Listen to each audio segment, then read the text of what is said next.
who you were gonna come to me, and here you are, but you better. Hey guys, welcome back. Today I have this very easy smoky look. I think it's a super wearable take on the dark smoldering eyes that are so popular for fall, and personally those are my favorite looks, so I wanted to try to play with a color that I've actually barely used and try to create a look that I felt would be summer appropriate for those of you who are more comfortable with darker makeup and want to maybe take a darker trend of a smoky eye, make it a little more bronzy, a little less defined, and just more summer appropriate.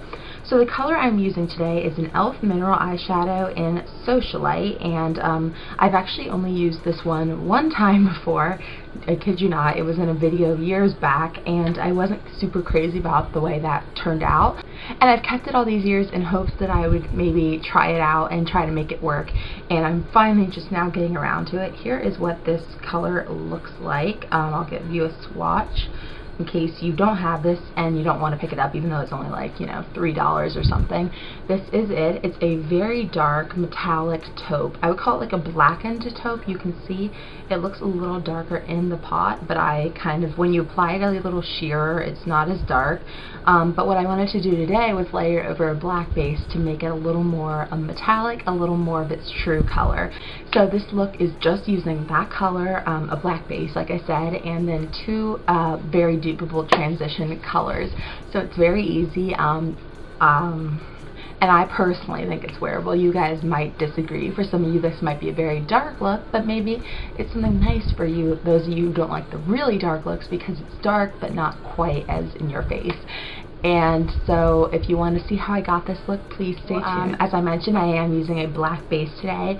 I went ahead and used a gel liner because I just thought I was going to use it as my waterline liner. I ended up not using it, but ideally you would use the same liner as you're going to use in your waterline, just to keep it simple. This is the L'Oreal Infallible Lacquer liner, and I'm using a brush to go in and grab this up rather than my finger, applying it to the lid and then using my finger to blend it out. What you want to do with this base is keep it low on your eye. You're not taking this into the crease.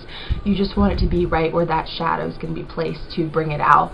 So I'm keeping it low on the lid, and this step is actually probably the part of this look that took the longest, just because I was trying to keep it very neat. Okay, so then I went in with my my crease color. The main one I'm using is a warm transition color along the lines of MAC Soft Brown. The one I'm using personally is Makeup Geek Creme Brûlée. I think it's a really beautiful peachy brown color, and I'm fluffing that through my crease. I'm not trying to get a super intense crease. I just want to blend out the edge of the base and add some warmth to the crease, since our lid color is quite taupey and cooler brown. So I'm blending that out then. Then it's time to go in with our main event. This is the e.l.f. eyeshadow in Socialite, like I mentioned. And what I'm doing with this, I like to take them on a little eye brush. In comparison to what I would normally use as my eyeshadow brush, you can see it's much smaller. And what I'm doing with this, because it is such a dark color and you don't want to get fallout if you've already applied your face makeup. If you haven't, you can go ahead and do it afterwards. That would be totally fine.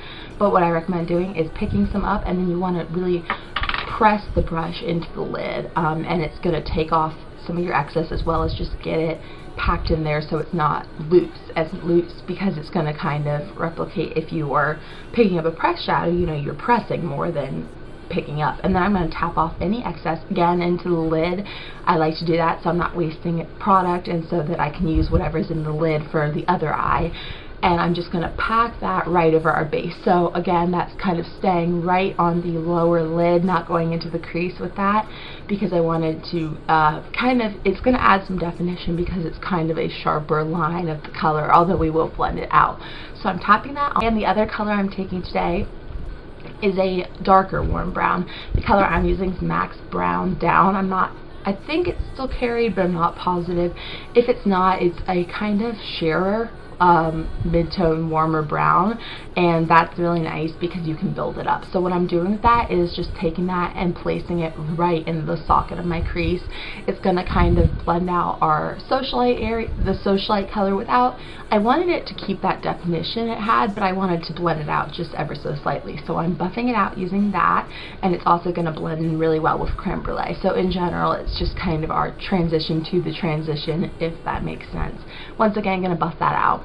I'm also taking that color on a pencil brush down on my lower lash line. I was going to take Socialite down there, but I thought it would keep it softer if most of the impact was on the top and then the bottom was softer. So I just took brown down there, and as I always do on the bottom, I really buffed it out with a blending brush. Into the liner, as I mentioned, I was going to use my gel liner that I used as a base, but I realized the brush that I used for that is dirty, so I need to clean it. So I just took the Infallible pencil liner. Take whatever you want. I want to keep the black pretty soft, so I actually would maybe recommend using a pencil versus a gel. If you're trying to conserve products, you could also use your pencil as a base. It's just going to take a little longer because you can't really slap it on quite as quickly.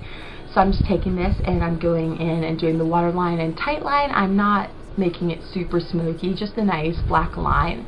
I'm also going to add a little on top just to kind of make sure the eyes are well balanced. I'm not being super neat or precise or thick with this, just right along the lash line. It can be messy. We are going to be applying a little eyeshadow over it. So take the pencil brush that had brown down on it. I'm not adding any more, and I'm just going to buff out the lower waterline to make sure it's not a harsh line. Last step is optional, but I'm taking Socialite once again. I decided after all the other stuff was done that I wanted it to be a little more metallic.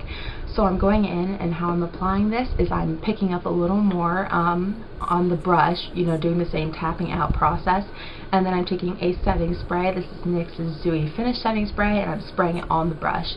I like to spray it after I pick up the product, just so I'm not getting the rest of my product wet. I'm just getting whatever I'm using wet, and then I'm going to tap it in the same area that I already applied it in, and it's just going to intensify the color just a little and make it a little more metallic. It's still nothing too crazy, as you can hopefully tell, but it's just a little more of an impact. Buy whatever mascara you want. I personally don't think false lashes would do too much for this look because it is supposed to be a softer, smoky look with the eyeshadow being your main impact. So I'm personally just going in with mascara. This is Maybelline's Pumped Up Colossal mascara, whatever mascara you want. Just applying a nice coat to the top and bottom lashes. Moving on to the face, I'm using a Heart Candy Trio and Third Wheel that I've been using a lot recently. First, I'm taking that highlight color, and I'm doing the highlight first because I want it to glow through the blush rather than being a harsh line of highlight, because for my face, I went for kind of a glowy, bronzy look versus like a contoured, structured look. So I'm applying the highlight there, and then, as I've been doing with this every time I've used it, I'm mixing the blush and bronzer together to create a cheek color. I just like the effect, so I'm swirling them together and then fluffing them all over my cheeks, kind of in a wide area. I'm going for quite a bit of the blushy color because I wanted to make sure I had color on my cheeks, since we did go with a slightly smokier eye. For the lips, I'm using 3 products to create a really nice nude look. The first one I'm using is the NYX Lipliner in Natural, and I'm just lining the outside of my lips with that. And what I'm doing is lining the outside and then just taking a clean finger and blending it. So I'm not adding any to the whole lip, but I'm blending out the line so it's not too harsh because I am using a lighter nude today.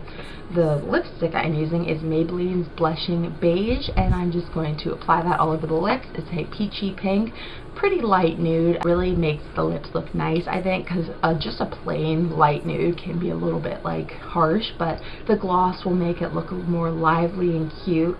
This is the Essence XXXL Shine Gloss in Nude Candy. It's a perfect creamy peachy color. I love it so much. So I'm applying that all over the lips, and that is my finished look. Let me know if you wear it below. Also be sure to like this video if you like it down below. Also subscribe to see more from me. I will be back in 2 days with another video. Till then, I'll talk to you later. Have a great day. Bye. I'm right in front of you, asking you to stay. You should stay with me tonight.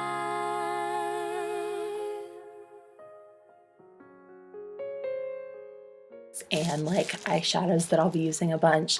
So I'm gonna go ahead and jump in. I have my items here. This is